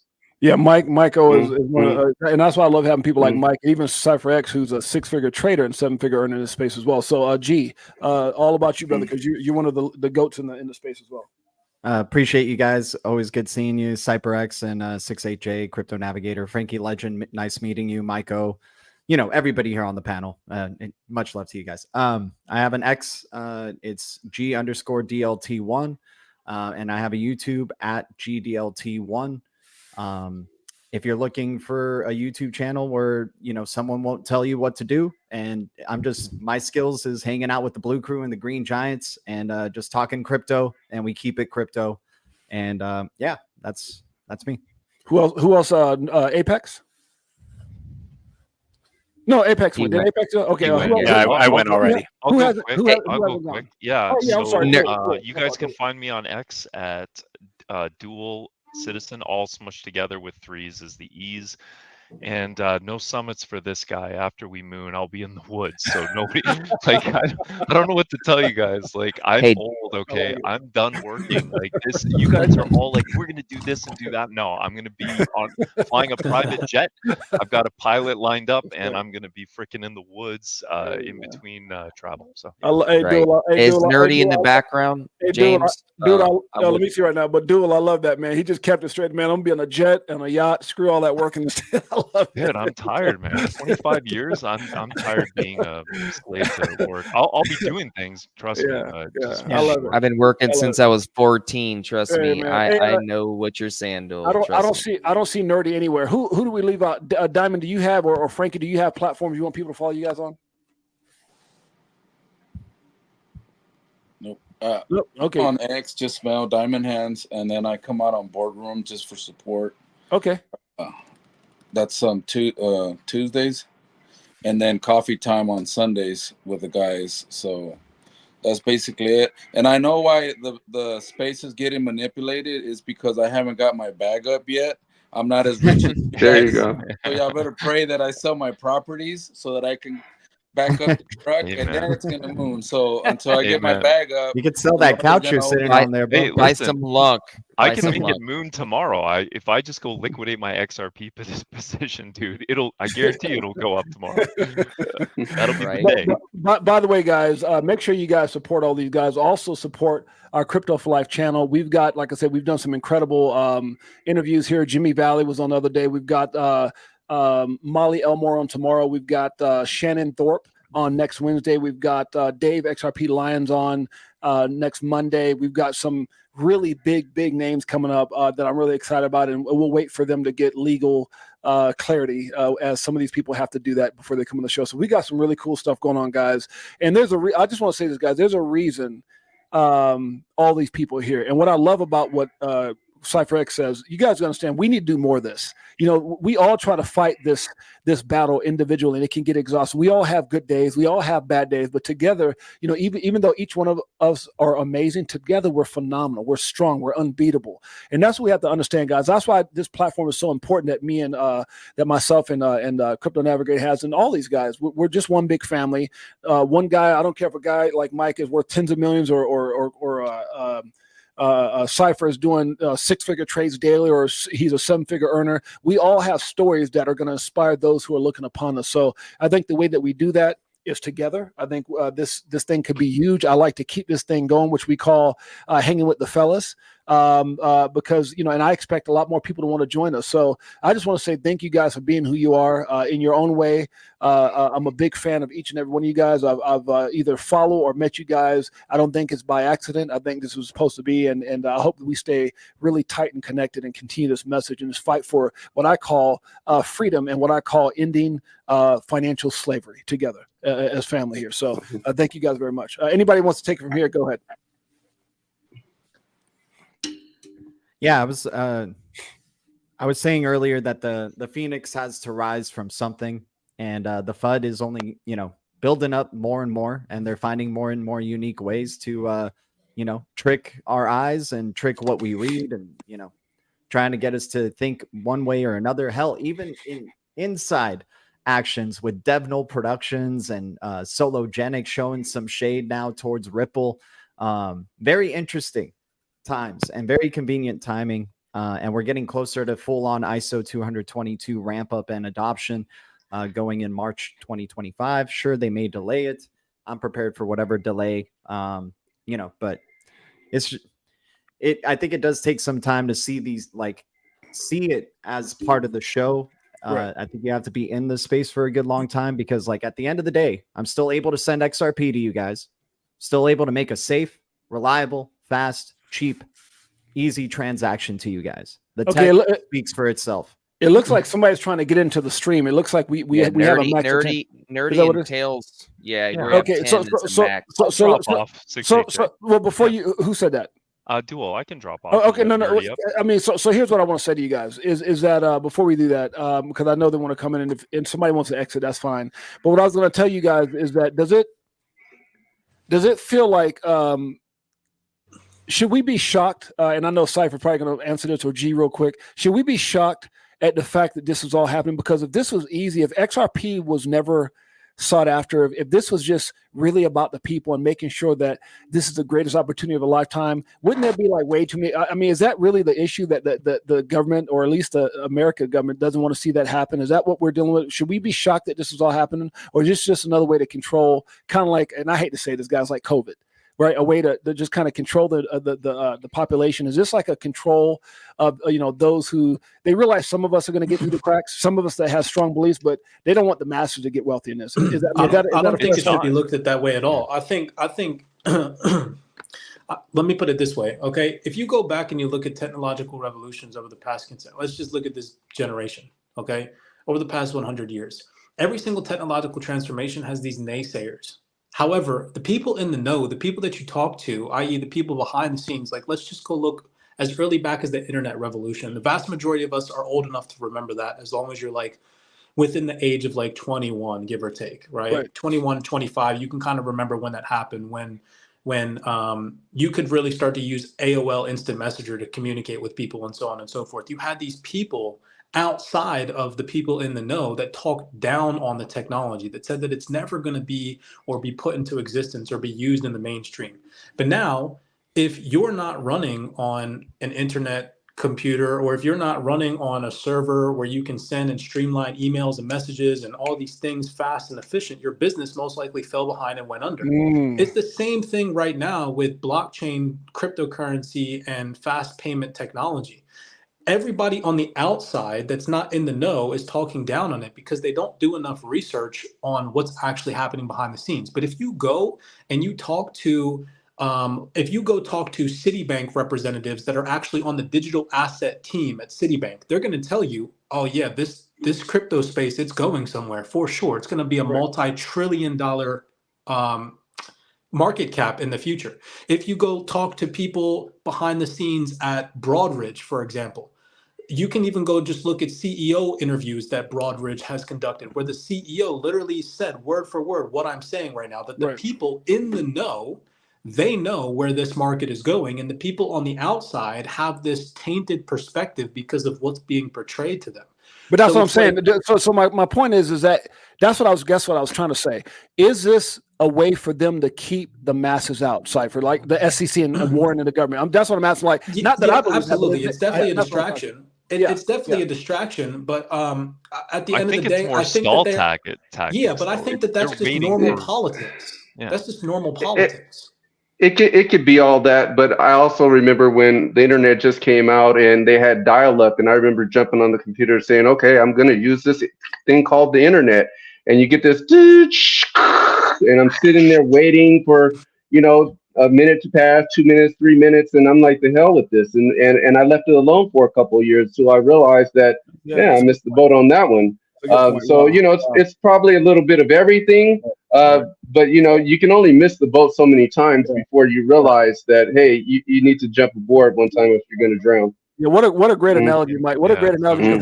Because I remember being a business, and Mike, we known each other for 30 years. We started off with car lots and cell phone stores and stuff in California. And I remember having money with Amazon. I thought it was stupid. I was like, books?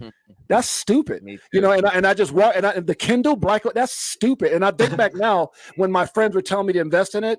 And they were like, James, you got to. I said, man, I don't like reading like that's stupid. And I just think like, dude, you just hit on like they're trying to make people feel like, you know what, this is too confusing. It's stupid.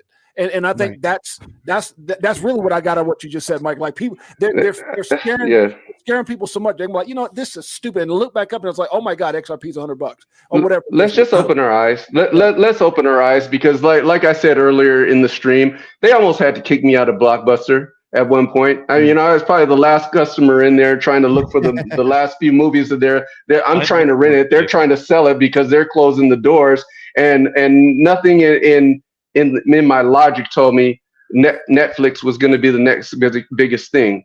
So this time I'm just paying attention. And a side note, we're going into this digital time here. Cypher X, you mentioned that along with these this digital time that we're going into, that digital identities is going to be something that we have to look into. So I heard one of your streams that mentioned that. I don't know too much about it yet, but it's going to be another one of those things. I saw WorldCoin and how it's grown. I heard about that a year. Yeah, I heard about that a year ago. It was 0.00 something. It's $8-9 now. And I'm like, wow, how many votes do we need to miss? It's going to get to the point where, look, if businesses, if organizations don't adopt this technology that's coming, they will fall behind. They will fall under. They'll go out of business over time. It's not going to be some overnight thing, but in the next 5 years, when Bank A can make seamless cross-border payments in 5 seconds, and they have a vast majority of their clients internationally, and Bank B cannot, all those clients are going to migrate over to Bank A. It's that simple. It's simple logic. Now, the question, it makes sense. The question before I gotta hop off here. I have some stuff I need to upload on the internet. And it needs my attention. But the one thing I'll say to people, and this is what really allowed me to put myself in the position where I'm at now, is I asked myself back in 2017. I had a specific amount of money that I wanted to invest in crypto, and I was a little bit skeptical about it. Would you rather take an L by investing whatever said money that you have into this space, or would you rather miss out on an opportunity? What would make you feel worse? For me personally, it would be missing out on, if I lose the 6 figures that I have invested into this space, so be it. That's why I diversify. That's why I day trade. That's why I have multiple revenue streams, because if I lose that money, I'm okay with that. I'm willing to take that risk. But if I miss out on multi-generational wealth opportunities for my kids, for my kids' kids, just because I was scared because of some Twitter influencer, I would feel so much worse. That's the burden analysis paralysis. That's the burden of knowing this information. Those that don't know, that find out later, won't feel bad. The ones that I've shared this opportunity with that didn't act, they're gonna be the ones that have regret. The people that I share this with and they're pulling out a notepad and they're taking notes, Yeah. I'm like, first of all, congratulations to you. Most people don't take notes when I'm telling them this, but I'm giving you a lottery ticket right now that you're going to win in slow motion with me. It's going to be very painful. It's going to be a roller coaster. And let me say this. I don't know what motivated a lot of you guys that are here, CypherX included. I don't know what motivated you guys, but I remember, and I'm not going to say these people channel because God knows I don't want any problems with anybody, right? I'm not in here for throwing names out, but I'm not going to use the word. I'm going to use walk guys. Okay, there's this channel called Walk Guys, not really, but it was another name for it. I'm sure some of you guys know what I'm talking about, but it was Walk Guys, let's say, and they would just shill all these coins, like Clifford the Big Red Dog coin and clown coin. Leprechaun coin, and I used to get so mad because I would have family come back and go, "Oh, I spent $1,000 in Clifford the Big Red Dog." And I'm like, "Dude, what the?" And because they had all these viewers, they had all this influence, and that's literally what made me come out of the shadows. So, okay, I'm sick of it because I want to stay in the shadows. I want to make my money, my life changing money, and just be in the shadows. And I told Mike this 1,000 times after being a speaker for 30 years on some of the biggest stages around the world. This guy knows the things that I've done, and it's documented. And I'm not saying that to impress upon you. I got so sick and tired of people not taking responsibility for the damn things that were coming out of their mouth. And when my family started getting wrecked, when my oldest son was getting wrecked, I said, dude, this is enough of this crap. And so that was one. So talk about, someone just said, I think it was Cypher, talking about people just not taking responsibility and misleading people. That just made me, that just brought that out where I just had it. That really frustrated me to start this whole journey about 13 months ago when it comes to YouTube. Go ahead. What's crazy, 6'8", what's crazy is what you'll notice is that individual channels like mine or like Crypto Navigator or like yours, we don't get a lot of views because we're not sitting here trying to hype people up in their pockets and try and tell them like, hey, tomorrow XRP is going to be worth $1,000. But I will gladly tell you that in the future, I believe it's going to be a much higher price than it is today. But people don't like to hear that. They like to hear this fairy tale overnight success story. And that's not a reality. So let me say this before we go to Apex. I want to say what Cypher just said. You know what my whole show is predicated off of? Mike Owens asked me something about a month ago. He said, James, why are you doing this? And first it was to protect people, to keep it 100, to just always be transparent, always be forthcoming, and never shill. But then all of a sudden something woke up about 60 days ago. And I said, instead of me saying it, what if I just bring a whole bunch of brilliant people on and let them say it? If I bring in Jimmy Valley, if I bring in all these, let them say it. I'll just be the funnel of all these brilliant people coming in and telling the story so people can come up with their own assessment, but from quality people. And that's what started me on that journey. Go ahead, Apex. Yeah, I was going to say, just to kind of piggyback off your story, Jay, on seeing people get scammed or see people shill coins that don't really have any value. Really, that's kind of the birth of the Blockchain Builders Report. So I got into crypto in 2013. So I've been in the space for a hot minute. And one question I was constantly asking is, hey, how many developers are building Clifford the Big Red Dog, right? How many developers are building Ethereum? How many developers are building XRP, XLM, name the coin? Right. And I had a hard time finding that information because my thesis was, hey, if this coin has staying power, someone just brought up WorldCoin, for instance. WorldCoin actually, in aggregate, if you look over the last 4 years, like since 2020, they've actually been building, and they are a top developing blockchain out of the top 200 over the last 4 years. When I've applied my blockchain builder software historically. I did not expect you to say that. So the point, and so why I published the report is just to publish, hey, of open source blockchain, right? The code is public, so we have access to the code and who's committing. Who are the ones that are actually building, and how many? Or is it just one developer building the coin, or is it no developers? And so my goal was to kind of like yours, empower people like, hey, here's the data, right? And it's just data. These are the number of developers actually committing to these projects. Now you make the decision. Like, do you want to invest in Doge, who hasn't had an active commit for over 2.5 years, but it's a top 10 coin, right? And Elon Musk talks about it on SNL, right? Now again, that is your decision, right? It's not my job to make the decision, but what I want to do is give you information that can empower you, because this information's hard to find. So it's just, I appreciate that kind of synergy between our stories and how it brought us to different points. It's funny you say that, because I got friends right now that will only touch Doge because of Elon. I'm like, what the hell? I mean, it's just crazy. But go ahead, guys. They'll get the last laugh WorldCoin because of Apex. Yeah. Yeah, and I didn't find out about WorldCoin, about active developers, because it wasn't in the first blockchain builders report. It is in the second one. And man, when I applied the historical framework and went back, I think they are a top, if you look at the top 200 coins by market cap, because those are the only ones I've analyzed. And obviously some of them weren't in the top 200 4 or 5 years ago. WorldCoin was like top 20. So consistently over the last bull run and bear market, I think they averaged 400 developers. And nobody knows about it, right? Because the data is not accessible. And so my goal is to make that data, again, blockchain builder report. It's free. It's not behind a paywall. You don't have to subscribe to my Medium or anything. It's just free information that's published quarterly. And the next one will come out mid-April on Q1 of 2024. Good developer. Cypher, you sound like you got something you're going to say.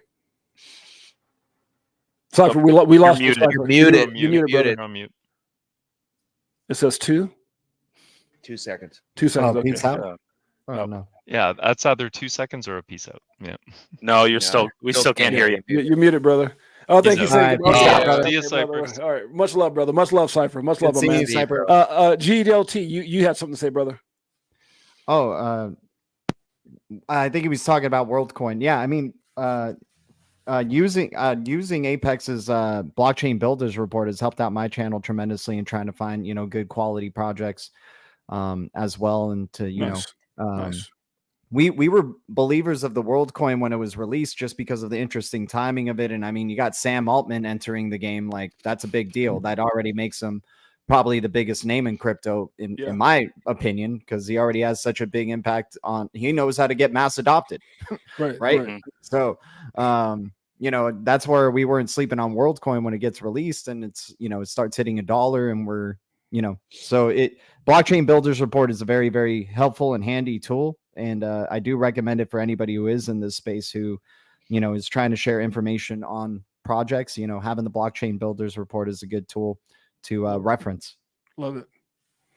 Guys, anybody else that have anything want to add? I know we're about 2 hours and 17 minutes into the show between my show that started at 5 and then Crypto Navigators that came in at 6. So, hey, but good information is good information. But anything you guys want to add before we get up out of here? I just want to bring some attention, and I'll let you go, Sean.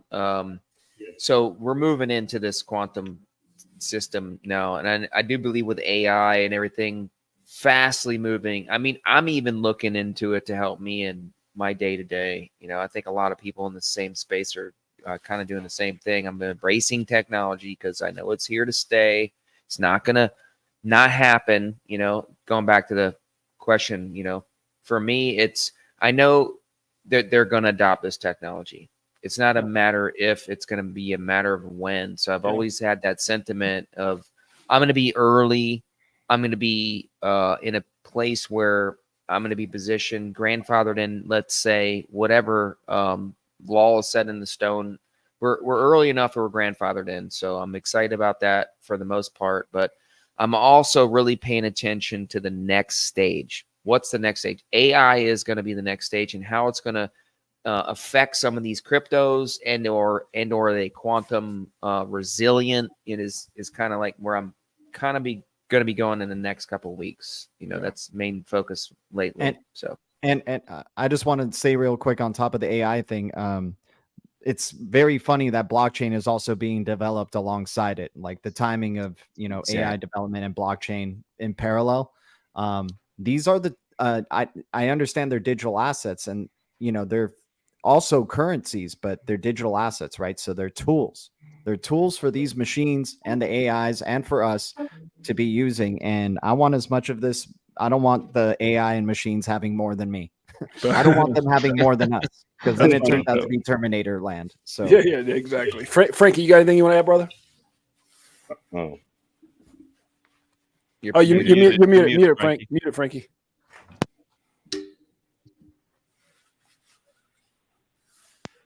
Can you hear me now? Yeah, we got you, brother. Yep. Oh, sorry about that. I just kind of wanted to comment on something you said earlier, James. You were asking why would the SEC do this, do that?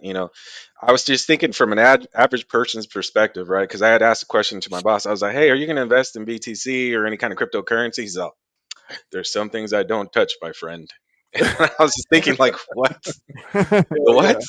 You know, and I'm thinking, and now I think as you said that, right. As I'm thinking, as you said that, I'm just like, all the average person doing is looking at these headlines.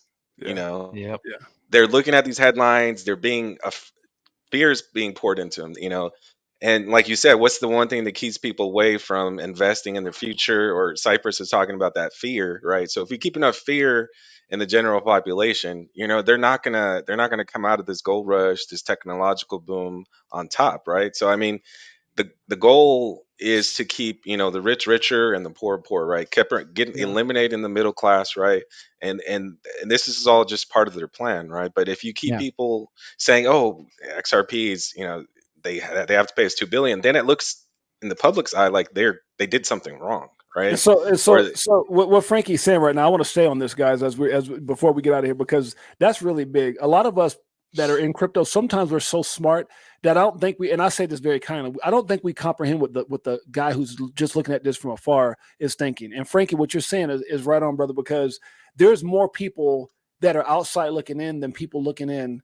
I mean, that are people that are actually involved in crypto. So with these people, like, I've got celebrity friends, and they're like, "Nah, I'm cool with that junk." I mean, like, they literally think it's like a disease, and I'm like, "What?" I'm like, and it's like, I understand that we took the blue pill, red pill, whatever the hell you call it in the Matrix, but it's like a lot of people still haven't taken that damn pill, bro. They're like, "No, just leave me in the Matrix. I'm cool. That's stupid. It's going to end up going to. It's like a fad." I'm like, "What?" So, Frankie, great point, man. There's a lot of people. Perception is reality. Yeah, perception. I mean, you're seeing all this negative, stuff in the media about crypto and celebrating rarely the little wins that crypto has or anything, but most of the time it's a negative sentiment. So it's a way to trick, the people. And, I say it a lot on my channels. I don't even try to show anything about talking heads. Like, anybody that's a talking head who is on TV, or, even if it's the SEC chairman and what they're saying, I don't trust it. I'm going to trust the tech. Tech still lets me make transactions. That was a dope comment, Frankie, when you said that just reading headlines, bro. That's the truth. That is the truth. And what they're being programmed with is that crypto's bad. It's for criminal activity. Right. I mean, my dad worked for the Royal Canadian Mounted Police in Canada, and every time I talk to him about crypto, he's like, "Gary, it's for criminals." Like I said my name. Right. It's for criminals.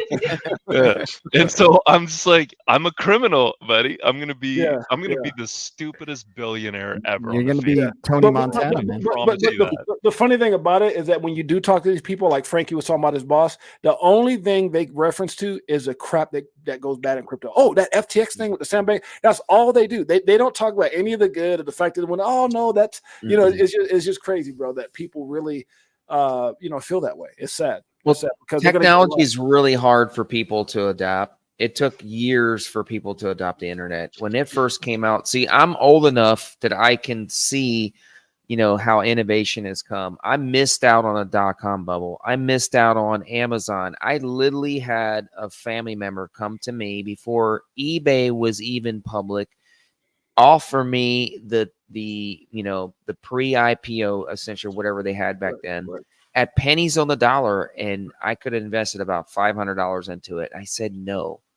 And, it taught me a lesson, though, because I look back at that time of multiple incidents where I could have made money, lots of money. It reminded me, Alan, of the cell phone industry. We were so excited to go from pagers to flip phones.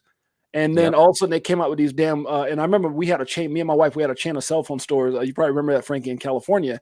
I had cell phone stores back in the day. I know Mike Owens does. And I remember older people would come in and they're like, "I don't need that stupid FaceTime thing." And I remember sitting down and I would say, "Ma'am, let me call a relative." I say, do you know anyone that you have not talked to in like 5 or 10 years? So, I haven't seen my sister Gloria in Florida for 30 years. So I put a family member on FaceTime that was in New York, and the lady was like, "Oh my God." So I just think what it is that people just don't really understand it. They're just I work with nothing but old people, so I could see two different worlds every single day. Yeah. And I'm gonna leave off on this. So the thing that I want to address to people is people that don't want to adapt the technology, they're already using it. They know they're using it, but not knowing it. Like, ask most of the older people, have you done a Zelle payment? Have you done a, whatever, it doesn't matter, Apple Pay or whatever, Venmo, PayPal, but you know, PayPal, Cash App, all these things. Even if they're not using it, it's like the flip phones. If you didn't get it by now, it's gone. Like at some point, you're either going to be a part of it, or you're either going to be a part of it early and get paid, or just you're going to be forced into it, like the iPhones now and stuff like that. Yeah, they're going to make it so easy. Though is my point. I'm going to leave off of this. They're going to make it so easy because they already have it set up. A Zelle payment is done through a phone number or an email. Yeah. It's already in place. It's going to be that simple of a flip of the switch moment where everybody's already set up. They're already set up with a Visa, MasterCard, American Express, whatever. Yeah, all those payment systems are already set up already. So it's not going to be that hard of a transition. Yeah, I agree. AJ, I got a great story for you because we're talking about transitions from one technology to another. So I've got my dad, that was my dad, and I had my neighbor's dad. So it was like a rich dad, poor dad situation. And my rich dad told me the story about rollerblades and how he was asked to invest in it, and he thought it was just going to be a fad, and he passed on it, and then look what happened. And the fad was there, then it waned, then it came back. So when I look at, when you guys were talking earlier about, HTML, HTTP, TCP/IP, and all these protocols in the internet age, and how everybody said it was going to be a fad. Even Bryant Gumbel on Good Morning America said it. And then, fast forward 15 years later, it is what it is now. And so when I remembered all that growing up and being the age I am and now in this age of technology now, it's like I can't miss it. There's just no freaking way. And, you got Crypto Navigator sharing information.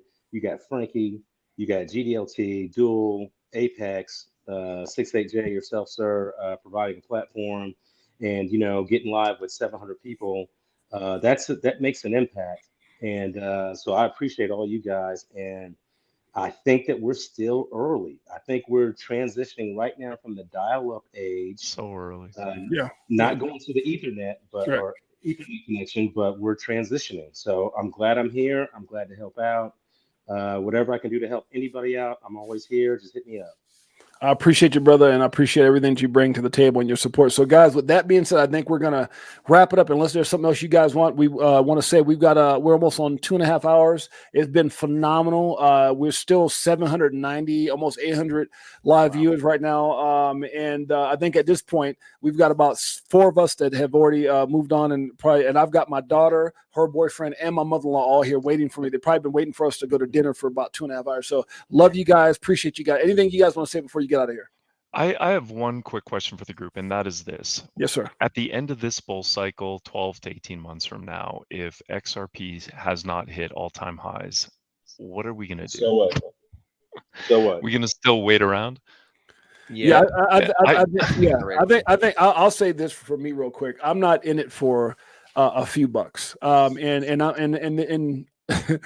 I say that from a perspective of probably looked at as a because I'm very well diversified, but probably looked at as a whale in the XRP when it comes to what I hold.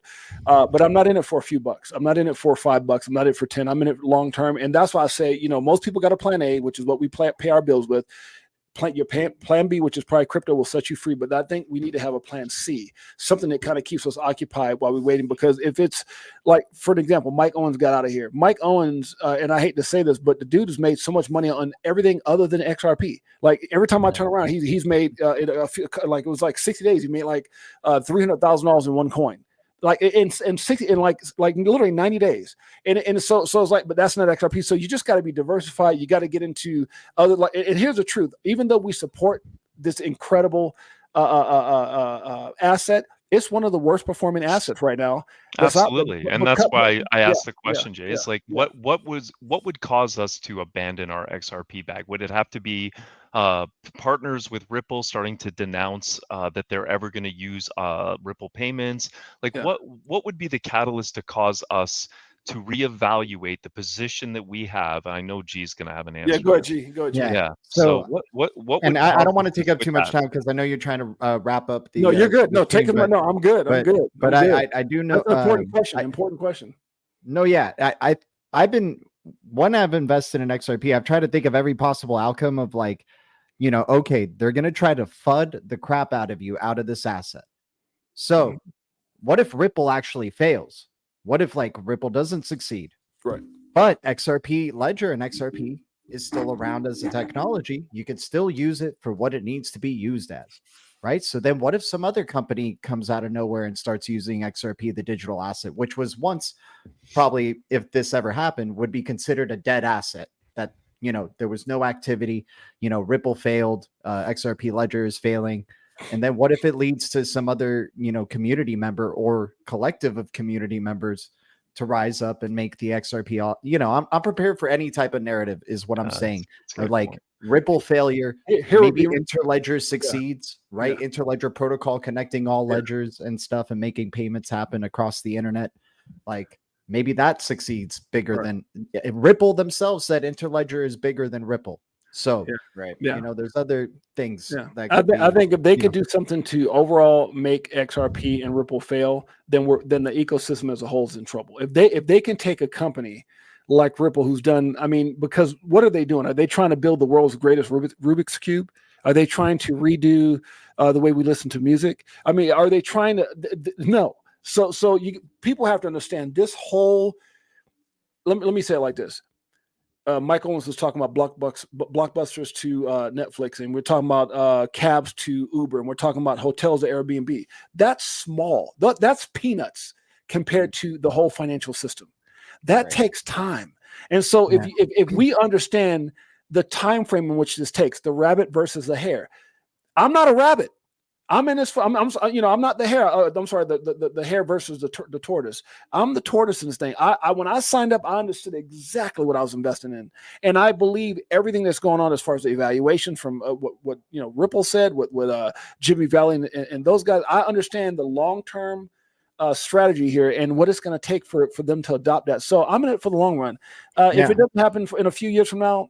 Is it frustrating? Hell, I'm human. Yeah, it is. I'm glad we're all together commiserating over the price of XRP. The storyline, the masses have to go with the progression of what's happening. Like they have to realize what we've realized. Bitcoin can't scale. It's going to be not tested. green. It's not sustainable. Let me say this. Let me say this. Even if it takes them forever and all this 2 billion crap keeps going on, here's an easy answer to the test.